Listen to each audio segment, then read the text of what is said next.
ಎಲ್ರಿಗೂ ನಮಸ್ಕಾರ. ಮಾನಸ Darshan dairy farm YouTube ಚಾನಲ್ಗೆ ಸ್ವಾಗತ. ಯಾರೆಲ್ಲ ನಮ್ಮ ಫಾರ್ಮ್ ವಿಡಿಯೋ ಹೊಸ್ದಾಗಿ ನೋಡ್ತಾ ಇದ್ದೀರಾ, ಪ್ಲೀಸ್ ಸಬ್ಸ್ಕ್ರೈಬ್ ಮಾಡಿಕೊಂಡು ವಿಡಿಯೋ ನೋಡಿ. ತುಂಬ ಖುಷಿಯಾಗುತ್ತೆ ಸಬ್ಸ್ಕ್ರೈಬ್ ಮಾಡಿಕೊಂಡ್ರೆ. ನೀವು ಸುಮ್ಮನೆ ವ್ಯೂಸ್ ಮಾಡ್ತಿದ್ರೆ ನಮಗೆ ಸಪೋರ್ಟ್ ಮಾಡ್ತಿದ್ದೀರಾ ಇಲ್ವಾ ಅಂತ ನಮಗೇನು ಗೊತ್ತಾಗಲ್ಲ. ಹಾಗಾಗಿ ಸಬ್ಸ್ಕ್ರೈಬ್ ಮಾಡಿಕೊಂಡು ವಿಡಿಯೋ ನೋಡಿ ಆ್ಯಂಡ್ ಸಪೋರ್ಟ್ ಮಾಡಿ ಗೈಸ್. ನಿಮ್ಮ ಅನಿಸಿಕೆ ಏನೇ ಇದ್ದರೂ ಕಮೆಂಟ್ ಮಾಡಿ ತಿಳಿಸಿ.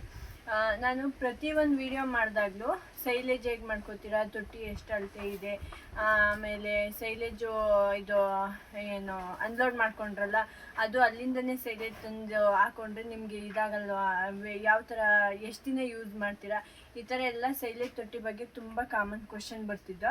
ಹಾಗಾಗಿ ನಮ್ಮ ಸೈಲೇಜ್ ತೊಟ್ಟಿ ಬಗ್ಗೆ ಒಂದು ವಿಡಿಯೋ ಮಾಡೋಣ ಅಂತೇಳಿ ಇವತ್ತು ನಮ್ಮ ಸೈಲೇಜ್ ತೊಟ್ಟಿ ಹೇಗೆ ಮಾಡ್ಕೊಂಡಿದ್ದೀವಿ ಮತ್ತು ಟಾರ್ಪಲೆಲ್ಲ ಯಾವ ರೀತಿ ಯೂಸ್ ಮಾಡ್ತೀವಿ ಅಂತೇಳಿ ಇದ್ರ ಬಗ್ಗೆ ಇವತ್ತು ಫುಲ್ ಎಕ್ಸ್ಪ್ಲೈನ್ ಮಾಡ್ತೀವಿ ಗೈಸ್. ನೋಡ್ಬೋದು ನೀವು, ಆ ಕಡೆ ಒಂದು ತೊಟ್ಟಿ ಇದೆ, ಈ ಕಡೆ ಒಂದು ತೊಟ್ಟಿ ಇದೆ. ನಮ್ಮದು ಟೋಟಲ್ 2 ತೊಟ್ಟಿ ಇದ್ದಾವೆ. ಒಂದು ತೊಟ್ಟಿಗೆ 5 ಟನ್ ಮೇವು ಹಿಡಿಯುತ್ತೆ. 2 ತೊಟ್ಟಿಯಿಂದ ನಮಗೆ 10 ಟನ್ ಮೇವಾಗುತ್ತೆ. ಏನಪ್ಪ ಅಂತಂದರೆ ಇವಾಗ ಇದು ನಮಗೆ ತೊಟ್ಟಿ ಎಷ್ಟು ಅಗಲ ಇದೆ ಅಂದರೆ ಹಿಂಗೆ ಅಗಲ ಬಂದು 6 ಅಡಿ ಐತೆ, ಹಿಂಗೆ ಉದ್ದ ಬಂದು 10 ಅಡಿ ಐತೆ, ಮತ್ತು ಕೆಳಗಡೆಗೆ ಡೀಪ್ ಆಳ ಬಂದು 6 ಅಡಿ ಐತೆ. ಇದಕ್ಕೆ ನಾವು ಟಾರ್ಪಲ್ ಯಾವ ಥರ ಯೂಸ್ ಮಾಡ್ತೀವಿ ಅಂದರೆ ನೋಡಿ, ಇದು ಟಾರ್ಪಲ್ ಅಂಗಡಿಗಳಲ್ಲಿ ಸಿಗುತ್ತೆ. ಇದರಲ್ಲಿ ಕ್ವಾಲಿಟಿನೂ ಸಿಗುತ್ತೆ, ನಮಗೆ ಯಾವ ಕ್ವಾಲಿಟಿ ಬೇಕೋ ಆ ಥರ ತಗೋಬೋದು. ಹಾಗೆ ಇದು KG ಲೆಕ್ಕದಲ್ಲಿ ಸಿಗುತ್ತೆ. ಇದು ಏನು ಗೊತ್ತಾ, ಇದು ನೋಡಿ ನಮ್ಮದು ಟಾರ್ಪಲ್ಲು ಸ್ವಲ್ಪ ರಫ್ ಐತೆ, ಸ್ವಲ್ಪ ತೆಳ್ಳಗಿರಬೇಕು ಟಾರ್ಪಲ್ಲು. ನಾವು ಮೇವಿಗೆ ಹೊಚ್ಚಿದ್ರೆ ಮೇವಿಗೆ ಅಂಟ್ಕೊಳ್ಳೋ ಥರ ಇರಬೇಕು, ಆವಾಗ ಮೇವು ಬೇಗ ಫಂಗಸ್ ಎಲ್ಲ ಬೆಳೆಯಲ್ಲ, ಚೆನ್ನಾಗಿರುತ್ತೆ ಮೇವು. ನಮ್ಮದು ಸ್ವಲ್ಪ ರಫ್ ಇದೆ, ನೋಡ್ಬೋದು ನೀವು. ಟಾರ್ಪಲ್ ಅಂಗಡಿಲಿ ಹೋಗಿ ಕೇಳಿ ಸಿಗುತ್ತೆ. ಮತ್ತು ಇದು ಟಾರ್ಪಲ್ ಯಾವ ರೀತಿ ಸಿಗುತ್ತೆ ಅಂದರೆ KG ಲೆಕ್ಕದಲ್ಲಿ ಸಿಗುತ್ತೆ. ನಮಗೆ ಉದ್ದ ಬಂದು 30 ಅಡಿ ಟಾರ್ಪಲ್ ಬೇಕಿದ್ದು, ಅಗಲ ಬಂದು 18 ಅಡಿ ಟಾರ್ಪಲ್ ಬೇಕು. ಹೆಂಗಿರಬೇಕಪ್ಪ ಅಂದರೆ ಟಾರ್ಪಲ್ಲು ನಾವಿದು ತುಂಬ ಮೇವು ತುಂಬಿ ಅದ್ರ ಮೇಲೆ ಮುಚ್ಚಬೇಕು, ಅಷ್ಟು ಟಾರ್ಪಲ್ ಇರಬೇಕು. ಆ ಥರ ಲೆಕ್ಕ ಹಾಕೊಂಡು ಟಾರ್ಪಲ್ ತರಬೇಕು, ಆವಾಗ ನಮಗೆ ಬೇರೆ ಟಾರ್ಪಲ್ ಹೊಚ್ಚಬೇಕು ಅನ್ನೋ ಅವಶ್ಯಕತೆ ಇರಲ್ಲ. ಇದನ್ನೇ ಫುಲ್ಲು ಕವರ್ ಮಾಡ್ಕೋಬೋದು. ಸೈಲೇಜ್ ಕಡ್ಡಿ ಮೇವು ಬರುತ್ತಲ್ಲ ಅದ್ರ ಜೊತೆಗೆ ನಾವು ಏನೋ ನೇಪಿಯರು ಮಿಕ್ಸ್ ಮಾಡ್ಕೋತೀವಿ, ಮತ್ತು CF31 ಅಂತ ಅದನ್ನು ಮಿಕ್ಸ್ ಮಾಡ್ಕೋತೀವಿ. ಆ ಕಡೆ ತೋರಿಸಿ ಜೋಳ ಝೂಮ್ ನೋಡಿ, ಆ ಜೋಳನೂ ಸಹ ಯೂಸ್ ಮಾಡ್ಕೊತೀವಿ ನಾವು ಸೈಲೇಜ್ ಮಾಡೋಕ್ಕೆ. ಇವಾಗ ಏನಾರ ಅದು ಒಂದೇ ನಾವು ಸೈಲೇಜ್ ಮಾಡ್ಕೊಂಡ್ರೆ ಏನಾಗುತ್ತೆ ಅಂತ ಅಂದರೆ, ನೇಪಿಯರು ಇಲ್ಲ ಈ ಥರ ಮಿಸ್ಕಿನ್ ಜೋಳನ ಒಂದನ್ನೇ ನಾವು ಸೈಲೇಜ್ ಮಾಡ್ಕೊಂಡ್ರೆ ನಮಗೆ ಅಷ್ಟು ಹಾಲಿನ ಇಳುವರಿ ಬರಲ್ಲ. ಆದರೆ ನಾವು ಈ ತೆನೆ ಜೋಳದ ಕಡ್ಡಿ ಜೊತೆಗೆ ನೇಪಿಯರು ಮತ್ತು ಮಿಸ್ಕಿನ್ ಜೋಳದ ಕಡ್ಡಿ ಮಿಕ್ಸ್ ಮಾಡಿ ಹೊಡ್ಕೊಳ್ಳೋದ್ರಿಂದ ನಮಗೆ ಹಾಲಿನ ಇಳುವರಿ ಸೇಮ್ ಬರುತ್ತೆ. ಕ್ವಾಂಟಿಟಿ 2 ಚೆನ್ನಾಗಿರುತ್ತೆ ಗೈಸ್. ಬೇಕಾದ್ರೆ ನೀವು ಒಂದ್ಸಲ ಟ್ರೈ ಮಾಡಿ ನೋಡಿ, ತುಂಬಾ ಚೆನ್ನಾಗಿರುತ್ತೆ. ಯಾಕೆಂದರೆ ನಾವು ಒಂದು ತೊಟ್ಟಿ ಹೋದ್ಸಲ ನೇಪಿಯರ್ ಮಿಕ್ಸ್ ಮಾಡ್ಕೊಂಡಿದ್ದು ನಾನು ನಿಮಗೆ ಒಂದು ವಿಡಿಯೋದಲ್ಲಿ ತೋರಿಸಿದ್ದೀನಿ, ಅದ್ರದ್ದು ಎಷ್ಟು ಚೆನ್ನಾಗಿತ್ತು ಮೇವು ಅಂತ. ನಾವು ಇವಾಗ ಸೈಲೇಜ್ ಕಡ್ಡಿಲಿ ಯಾವ ರೀತಿ ಮೇವು ಮಾಡ್ಕೊಂಡಾಗ ಬರುತ್ತೋ ಅದೇ ಥರ ಗುಣಮಟ್ಟ ನಮ್ಮದು ನೇಪಿಯರ್ ಮಿಕ್ಸ್ ಮಾಡ್ಕೊಂಡೋಗ್ಲೂ ಇತ್ತು. ನೇಪಿಯರ್ನ ಮಿಕ್ಸ್ ಮಾಡ್ಕೊಳ್ಳೋದ್ರಿಂದ ಈಗ ಮೇವಿಲ್ಲ ಅಂದರೆ ಅದನ್ನು ಸ್ವಲ್ಪ ಸಂಭಾಳಿಸೋಕ್ಕೆ ಸರಿಯಾಗುತ್ತೆ. ನಾವೇನಪ್ಪ ಈ ತೊಟ್ಟಿಲಿ ಅಂದರೆ ನೇಪಿಯರ್ನು ಸಹ ಸೈಲೇಜ್ ಮಾಡ್ಕೊಂಡಿದ್ದು ಅದೇ ಚೆನ್ನಾಗಿರಲ್ಲ, ನಮ್ಗೆ ಯಾಕೋ ಇಷ್ಟ ಆಗಲಿಲ್ಲ. ಆದರೆ 1 ಟನ್ ಬ್ಯಾಗಲ್ಲಿ ಮಾಡ್ಕೊಂಡ್ರೆ ಚೆನ್ನಾಗಿರುತ್ತೆ ಮೇವು. ಈ ಥರ ತೊಟ್ಟಿಲೆಲ್ಲ ಮಾಡ್ಕೊಂಡ್ರೆ ಮೇವು ಅಷ್ಟು ಚೆನ್ನಾಗಿರಲ್ಲ, ಹಸುಗಳು ತಿನ್ನಲ್ಲ, ನಮಗೆ ಹಾಕೋಕ್ಕೆ ಇಷ್ಟ ಆಗಲ್ಲ, ಒಂಥರ ಸ್ಮೆಲ್ಲೇ ಚೇಂಜ್ ಆಗಿಬಿಟ್ಟಿರುತ್ತೆ. ಹಾಗಾಗಿ ನಾವು ಅದನ್ನು ಒಂದನ್ನೇ ಮಾಡ್ಕೊಳ್ಳೋಕ್ಕೆ ಸಜೆಸ್ಟ್ ಮಾಡಲ್ಲ, 2 ಮಿಕ್ಸ್ ಮಾಡ್ಕೊಳ್ಳಿ. ತುಂಬ ಸೈಲೇಜ್ ಮಾಡುವಾಗ ಅದಕ್ಕೆ ನಾವು ಏನೆಲ್ಲ ಮಿಕ್ಸ್ ಮಾಡ್ತೀವಿ ಅಂತ ಅಂದರೆ ಸುಣ್ಣ, ಮಜ್ಜಿಗೆ, ಹಾಗೆ ಕಲ್ಲುಪ್ಪು ಮತ್ತು ಬೆಲ್ಲ ಈ ಥರ ಯೂಸ್ ಮಾಡ್ತೀವಿ. ಇದರಿಂದ ನಮ್ಗೆ ಏನಪ್ಪ ಯೂಸ್ ಆಗುತ್ತೆ ಅಂದರೆ, ಹಸುಗಳು ಉಪ್ಪು ಹಾಕೋದ್ರಿಂದ ಚೆನ್ನಾಗಿ ನೀರು ಕುಡಿತವೆ, ಆಗ ಹಾಲಿನ ಇಳುವರಿನೂ ಕೂಡ ಚೆನ್ನಾಗಿರುತ್ತೆ. ಹಾಗೆ ಈಗ ಬೆಲ್ಲ ಮತ್ತು ಇದು ಏನಪ್ಪ ಸುಣ್ಣ ಹಾಕೋದ್ರಿಂದ ಏನಪ್ಪ ಯೂಸು ಅಂತಂದರೆ ನಮಗೆ ಅದರಿಂದ ಹಸುಗಳ್ಗೆ ಕ್ಯಾಲ್ಶಿಯಂ ಚೆನ್ನಾಗಿ ಸಿಗುತ್ತೆ. ಈಗ ಹಸುಗಳ್ಗೆ ಪ್ರತಿದಿನ ಹಾಲು ಕೊಡೋದ್ರಿಂದ ಕ್ಯಾಲ್ಶಿಯಂ ಡೌನ್ ಆಗ್ತಾ ಇರುತ್ತೆ. ಹಾಗಾಗಿ ನಾವು ಮತ್ತೆ ಹಸುಗಳ್ಗೆ ರಿಪೀಟೆಡ್ ಕ್ಯಾಲ್ಶಿಯಂ ಮತ್ತು ಮಿನರಲ್ಸ್ ಕೊಡಬೇಕಲ್ವಾ, ಇದರಿಂದ ಹಸುಗಳ್ಗೆ ಕ್ಯಾಲ್ಶಿಯಂ ಚೆನ್ನಾಗಿ ಸಿಗುತ್ತೆ. ಹಾಗೆ ಮೇವು ಕೂಡ ತುಂಬ ಚೆನ್ನಾಗಿ ಘಮ್ಮ ಅಂತ ಇರುತ್ತೆ. ನೀವು ನೋಡಿ 45 ದಿನ ಆ ಮೇವನ್ನ ಮುಚ್ಚಿಟ್ಟು 45 ದಿನ ಆದ್ಮೇಲೆ ತೆಗ್ದು ನೋಡಿ ಎಷ್ಟು ಚೆನ್ನಾಗಿರುತ್ತೆ ಅಂತೀರಾ. ಒಳ್ಳೆ ಕ್ವಾಲಿಟಿಯಲ್ಲಿ ಸೈಲೇಜ್ ರೆಡಿಯಾಗಿರುತ್ತೆ. ನಾವೇನಪ್ಪ ಅಂದರೆ 2 ತೊಟ್ಟಿನೂ ತುಂಬಾದ್ಮೇಲೆ ಒಂದು ತೊಟ್ಟಿ ಫುಲ್ ಕ್ಲೋಸ್ ಮಾಡಿದ್ದೀವಿ. ಇನ್ನೊಂದು ಈ ತೊಟ್ಟಿನ ನಾವು ಯೂಸ್ ಮಾಡ್ಕೊತಾ ಇದ್ದೀವಿ ಇವಾಗ. ಅಂದರೆ 45 ದಿನದವರೆಗೂ ಕಾಯೆಲ್ಲ ಪ್ರತಿದಿನ ನಾವು ಮೇವು ಹಾಕೊತಾ ಇದ್ದೀವಿ. ಯಾಕೆಂದರೆ ನಮ್ಮ ಹತ್ರ ಸ್ಟೋರ್ ಇರಲಿಲ್ಲ, ಹಾಗಾಗಿ ಇದನ್ನ ಡೈಲಿ ಬಳಸ್ಕೊತಾ ಇದ್ದೀವಿ. ಹಾಗೆ ಈ ಮೇವನ್ನ ಏನಪ್ಪ ಅಂದರೆ ನಾವು ಹಸುಗೆ 2 ಟೈಮ್ ಮೇವು ಕೊಡೋದ್ರಿಂದ ಪ್ರತಿ 1 ಟೈಮ್ ತೆಗ್ದಾಗ್ಲೂ ನೀಟಾಗಿ ಒಂದು ಕಡೆಯಿಂದ ಎಲ್ಲ ಕಡೆನೂ ಫುಲ್ ಮೇವು ತಗೋಬೇಕು. ಗಾಳಿ ಹವಾ ಆಡ್ತಾ ಇರೋದ್ರಿಂದ ಮೇವೇನಾಗುತ್ತಪ್ಪ ಅಂದರೆ ಫಂಗಸ್ ಬೆಳೆಯುತ್ತೆ, ಮೂಲೆಗಳಲ್ಲೆಲ್ಲ ಫಂಗಸ್ ಬೆಳೆಯುತ್ತೆ. ಅದನ್ನ ಹಾಕೋದ್ರಿಂದ ಹಸುಗೆ ಹೊಟ್ಟೆ ನೋವು ಬರೋದು, ಏನೇನೋ ತೊಂದರೆ ಸ್ಟಾರ್ಟ್ ಆಗಿಬಿಡುತ್ತೆ. ಹಾಗಾಗಿ ನೀಟಾಗಿ ಎಲ್ಲ ಮೂಲೆಯಲ್ಲೂ ಸಹ ಮೇವನ್ನ ನೀಟಾಗಿ ತಗೋಬೇಕು. ಮೂಲೆಗಳಲ್ಲಿ ಎಸ್ಪೆಷಲಿ ಮೂಲೆಗಳ್ನ ಯಾವಾಗಲೂ ನೋಡ್ಕೊತಾ ಇರಬೇಕು. ಸೈಲೇಜ್ ಮಾಡುವಾಗಲೂ ಅಷ್ಟೇ ಮೂಲೆಗಳು ಎಡ್ಜಸ್ ಎಲ್ಲ ನೀಟಾಗಿ ಬಿಗ್ಗೆಗೆ ತುಳಿಬೇಕು. ಆವಾಗ ಫಂಗಸ್ ಬೆಳೆಯಲ್ಲ, ಇಲ್ಲ ಅಂದರೆ ಫಂಗಸ್ ಬೆಳೆಯುತ್ತೆ. ಈ ಸೈಲೇಜಿಂದ ನಮ್ಗೆ ಏನಪ್ಪ ಯೂಸ್ ಆಗುತ್ತೆ ಅಂದರೆ, ಇವಾಗ ನಾವು ಯಾವಾಗಲೂ ಮೇವನ್ನ ಹಸಿ ಕಡ್ಡಿನ ಕುಯ್ಕೊಂಬಂದೆ ಹಾಕೋಕ್ಕಾಗಲ್ಲ ಪ್ರತಿದಿನ. ಮಳೆ ಬಂದಾಗಲಿ ಆವಾಗ ನಾವು ಈ ಥರ ಸೈಲೇಜ್ನ ಸ್ಟೋರೇಜ್ ಮಾಡಿಕೊಂಡ್ರೆ ಆರಾಮ್ಸೆ ಆಗಿ ನಾವು ಹಸುಗಳ್ನ ಮೇಂಟೈನ್ ಮಾಡ್ಬೋದು.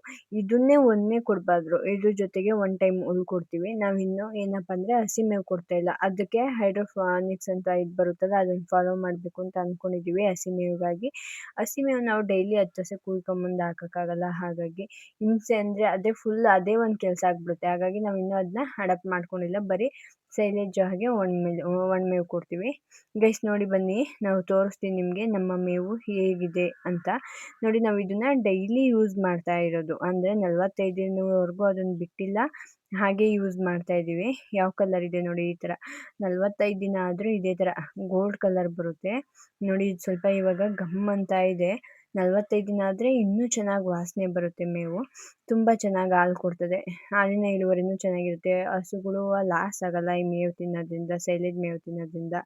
ಹಾಗೆ ಏನಪ್ಪ ಅಂದರೆ ಇನ್ನೊಂದು, ಇದೆಲ್ಲ 90 ದಿನದೊಳಗಡೆ ಕಟ್ ಮಾಡಿರೋ ಕಡ್ಡಿ ಈ ಮೇವು.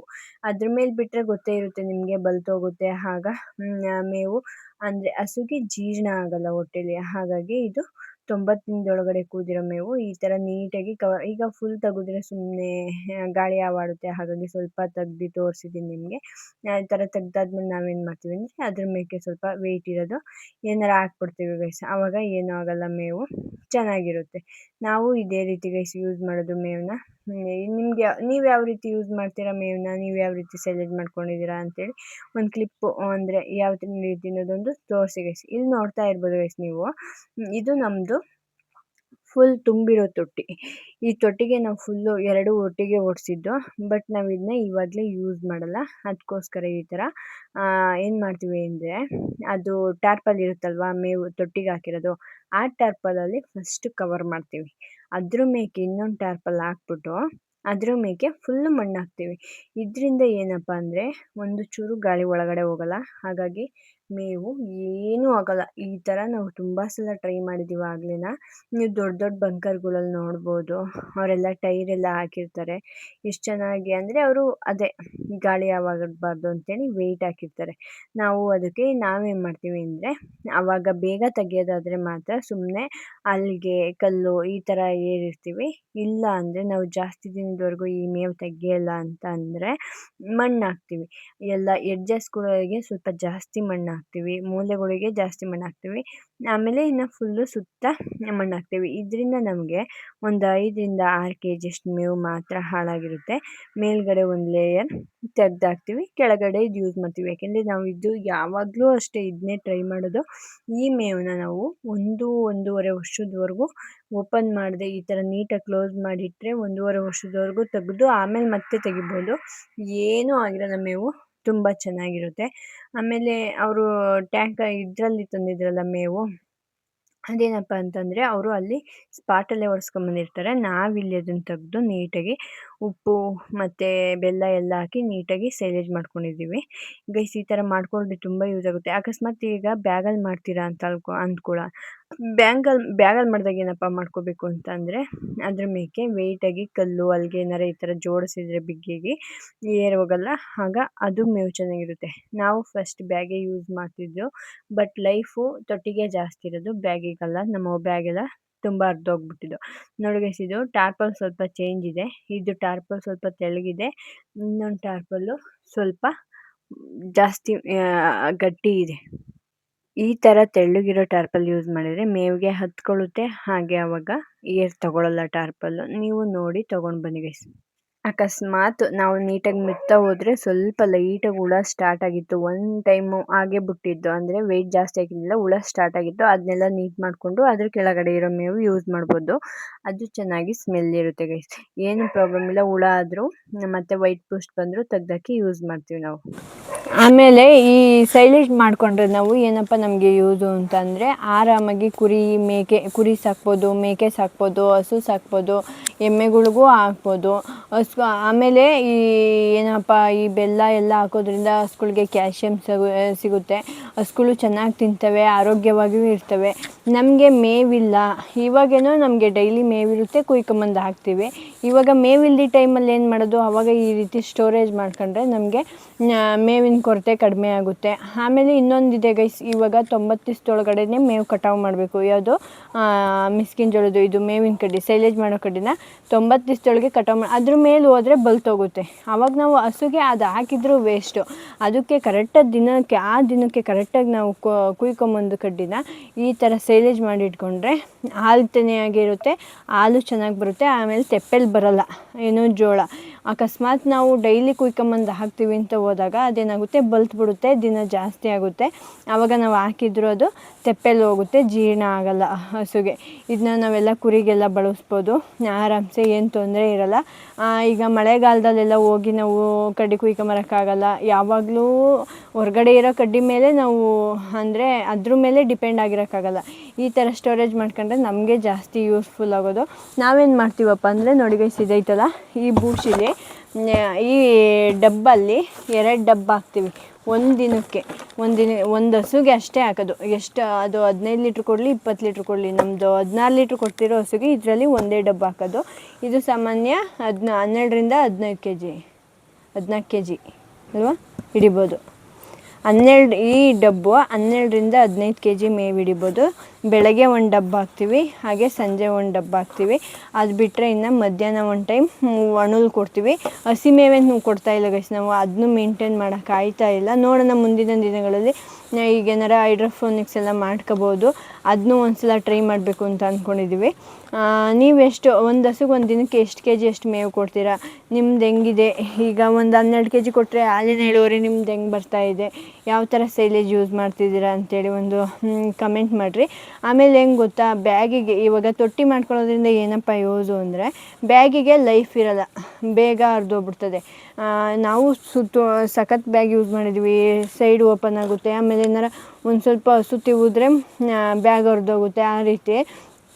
ಅದಕ್ಕೆ ಈ ಥರ ತೊಟ್ಟಿ ಮಾಡಿಕೊಂಡ್ರೆ ಒಂದು ಟಾರ್ಪಲ್ಲು ನೋಡಿ, ಇಲ್ಲೇ ನೋಡ್ಬೋದು, ಇದು ನಮ್ಮದು ಹಳೆ ಟಾರ್ಪಲ್ಲು.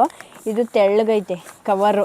ಇವಾಗ ನೋಡಿ, ಇದು ಹೊಸ ಟಾರ್ಪಲ್ ಇವಾಗ ತಂದಿರೋದು, ಸಖತ್ ರಫ್ ಐತೆ. ಈ ಥರ ಟಾರ್ಪಲ್ ತರಬೇಕು ಗೈಸ್, ಇದು ಚೆನ್ನಾಗಿ ಹತ್ಕೊಳ್ಳುತ್ತೆ ಮೇವಿಗೆ. ಇದು ಹತ್ತಲ್ಲ, ಮೂಲೆಯಲ್ಲಿ ಎಲ್ಲ ಫಂಗಸ್ ಆಯ್ತದೆ ಇದರಿಂದ. ಯಾಕೇಳಿ, ಇದು ಮೇವಿಗೆ ಹತ್ತಲ್ಲ, ಏರ್ ತಗೊಂಬಿಡುತ್ತೆ. ಹಾಗಾಗಿ 1 ವರ್ಷಕ್ಕೆ ಒಂದು ಸಲ ನಾವು ಟಾರ್ಪಲ್ ಚೇಂಜ್ ಮಾಡ್ತೀವಿ. ವರ್ಷಕ್ಕೆ ಒಂದೇ ಸಲ ಟಾರ್ಪಲ್ ಚೇಂಜ್ ಮಾಡೋದು. ಹಾಗಾಗಿ ತೊಟ್ಟಿ ಬೆಟರು ಬ್ಯಾಗಿಗಿಂತ. ಬ್ಯಾಗಿಗೆ ಲೈಫ್ ಇರೋಲ್ಲ. ತೊಟ್ಟಿ ಆದರೆ ನಮಗೆ ಒಂದು ಸಲ ತೊಟ್ಟಿ ಬಿಡಿಸ್ಕೊಂಡ್ರೆ ಆಯಿತು. ಬ್ಯಾಗ್ ಇದು ಟಾರ್ಪಲ್ ಒಂದು ಚೇಂಜ್ ಮಾಡ್ತಿರ್ತೀವಿ ಅಷ್ಟೇ. ಆಮೇಲೆ ಇನ್ನೊಂದೇನಪ್ಪ ಅಂದರೆ ಗೈಸ್, ಇವಾಗ ನಮಗೆ ಸೈಲೇಜ್ ಇರೋಲ್ಲ, ನಮ್ಗೆ ಅದೇ ಇಳುವರಿಲೇ ಹಾಲು ಬರಬೇಕು. ಅವಾಗ ಏನಪ್ಪ ಮಾಡ್ಬೋದು ಅಂತ ಅಂದರೆ, ಸೈಲೇಜ್ ಇಲ್ಲ ಅಂತ ಅಂದರೂ ನಾವು ಹಸಿ ಮೇವು, ಹಸೆ ಕಡ್ಡಿನ, ನೇಪಿಯರ್ ಆಗಲಿ ಕಡ್ಡಿ ಆಗಲಿ, ಹಸೆ ಕಡ್ಡಿ ಹಾಕಿದರೆ ನಮಗೆ ಸೇಮ್ ಅದೇ ಲೆವೆಲಲ್ಲಿ ಅಷ್ಟೇ ಲೀಟ್ರು ಇಳುವರಿ ಬರುತ್ತೆ ಹಾಲು. ಅದನ್ನು ನಾವು ಸೈಲೇಜ್ ಮಾಡಿದರೆ ಇದರಷ್ಟೇ ಇಳುವರಿ ಬರೋಲ್ಲ. ಸೈಲೇಜ್ ಮಾಡ್ಕೊಂಡ್ರೆ ಅವತ್ತಿಗೆ ಮೇವು, ಹಸಿ ಮೇವು ಕುಯ್ಕೊಂಬಂದು ಹಾಕಿದರೆ ಅಷ್ಟೇ ಇಳುವರಿ ಆವಾಗಲೂ ಸಹ ನಾವು ನೋಡ್ಬೋದು. ಸೈಲೇಜ್ ಹಾಕೋದ್ರಿಂದ, ಹುಲ್ಲು ಹಾಕೋದ್ರಿಂದ ಮಾಡೋದ್ರಿಂದ ಫ್ಯಾಟ್ ಸಹ ಚೆನ್ನಾಗಿ ಬರುತ್ತೆ, ಅದರಲ್ಲಿ ಏನು ತೊಂದರೆ ಇಲ್ಲ ಗೈಸ್. ನೋಡ್ಬೋದು ನಿಮ್ಮ ಹಸುಗಳೆಲ್ಲವ ನಾನು ಇಲ್ಲಿ ವಿಡಿಯೋ ಮಾಡ್ತಿರೋದು ನೋಡಿ, ಮೇವು ಹಾಕಕ್ಕೆ ಬಂದೋಳೆ ಅಂತ ಎಲ್ಲ ಕಾಯ್ಕೊಂಬಂದು ನಿಂತಿದ್ದಾರೆ. ಸ್ಮೆಲ್ಲಿಗೆ ಸುಮ್ಮನೆ ಈಗ ಒಂದು ತೊಟ್ಟಿ ಓಪನ್ ಮಾಡಿದ್ರೆ ಆ ಸ್ಮೆಲ್ಲಿಗೆ ಹಸು ರೆಡಿಯಾಗಿರ್ತವೆ, ಓ ನಮಗೆ ಮೇವು ಹಾಕಕ್ಕೆ ಬಂದರು ಅಂತ ಎಲ್ಲ ಬಂದಿಲ್ಲಿ ಕಾಯ್ಕೊಂಡು ನಿಂತಿದ್ದಾರೆ. ಹೇಳ್ರಪ್ಪ ಎರಡು ಮಾತು ಹೇಳ್ರಿ. ಯಾರೆಲ್ಲ ನಮ್ಮ ಚಾನಲ್ ನೋಡ್ತಾ ಇದ್ದೀರಾ, ನಮ್ಮ ಫಾರ್ಮ್ ಚಾನಲ್ನ ಎಲ್ಲ ಸಬ್ಸ್ಕ್ರೈಬ್ ಮಾಡ್ಕೊಳ್ಳಿ ಅಂತ ಹೇಳಿ. ಆಮೇಲೆ ಇನ್ನೇನು ಈ ಸಮಾಚಾರ ಹೆಂಗೆ ನೋಡ್ಕೊತಾವ್ರಿ ನಿಮ್ಮನ್ನ ಅಂತ ಹೇಳ್ರಿ. ಹೆಂಗೆ ನೋಡ್ಕೊತಾ ಇದ್ದೀವಿ ನೋಡಿ ಗೈಸ್, ಎಲ್ಲ ಹೆಂಗೆ ನೋಡ್ತಾವ್ರಿ ನೋಡಿ. ಅವ್ರು ನೋಡಾರು ಈ ಸಲ ನಾವು ಬರೀ ವ್ಯೂಸ್ ಮಾಡಬಾರ್ದು, ಸಬ್ಸ್ಕ್ರೈಬು ಮಾಡ್ಕೋಬೇಕು. ಇಷ್ಟೇ ಗೈಸ್. ಇದರಲ್ಲಿ ಏನಾರ ನಿಮಗೆ ಡೌಟ್ಸ್ ಇದ್ದರೆ, ಏನಾರ ಎಕ್ಸ್ಟ್ರಾ ಕ್ವಶನ್ಸ್ ಇದ್ದರೆ ಕಮೆಂಟ್ ಮಾಡಿ. ಇದೇ ರೀತಿ ನಮ್ಮ ಫಾರ್ಮ್ ವೀಡಿಯೋಸ್ಗಾಗಿ ಫಾಲೋ ಮಾಡ್ಕೊಂಡು ಸಬ್ಸ್ಕ್ರೈಬ್ ಮಾಡ್ಕೊಡಿ, ಹಾಗೆ ಸಪೋರ್ಟ್ ಮಾಡಿ ಗೈಸ್. ಯಾರು ಹಸು ಸಾಕಬೇಕು ಅಂತ ಅಂದ್ಕೊಂಡಿರೋರಿಗೆ, ಹಾಗೆ ಹಸು ಸಾಕ್ತಾ ಇರೋರಿಗೆ ಈ ವಿಡಿಯೋ ಶೇರ್ ಮಾಡಿ. Thank you guys.